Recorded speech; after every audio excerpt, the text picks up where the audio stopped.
Hi! Hello అండి. Welcome to హాష్క vlogs. ఈరోజు ఒక మంచి వీడియోతో అయితే వచ్చేసానండి. సిలిండర్ పెట్టేటప్పుడు పాటించవలసిన జాగ్రత్తల గురించి 3 స్టెప్స్ కింద చెప్తానండి. స్కిప్ చేయకుండా చూడండి. ఫస్ట్ అయితే సిలిండర్‌కి ఉన్న మూత తాడు ఉంటుంది కదండీ! ఆ తాడు పెట్టుకొని పైకి గట్టిగా లాగినట్లయితే ఆ కవరు, మూత వచ్చేస్తాయండి. ఇది ఫస్ట్ స్టెప్ అండి. రెండో స్టెప్ వచ్చేసి మనం రెగ్యులేటర్‌ని జాగ్రత్తగా చూడాలండి. అంటే ఆన్‌లో ఉందా? ఆఫ్‌లో ఉందా? సరిగ్గా పనిచేస్తుందా? అన్న విషయం చూసుకోవాలి. చూసారు కదండీ! పనిచేస్తుంది కదా!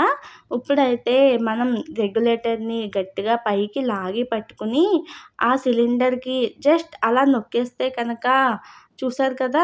ఆ! అలా నొక్కేస్తే కనుక టిక్‌మని శబ్దం వస్తుందండి. అప్పుడు మనకి రెగ్యులేటర్‌కి సిలిండర్ కనెక్ట్ అయిందని అర్థం అన్నమాట. ఇలా పెట్టేసిన తర్వాత ఇది సెకండ్ స్టెప్ అండి.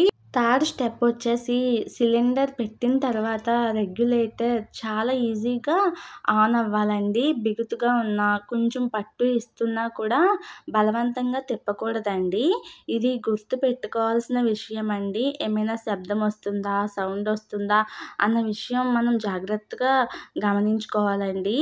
ఇప్పటికీ కూడా సిలిండర్ అయిపోగానే పెట్టడం రాని వాళ్ళు ఉన్నారండి. అలాంటి వారి కోసమే ఈ వీడియో అండి.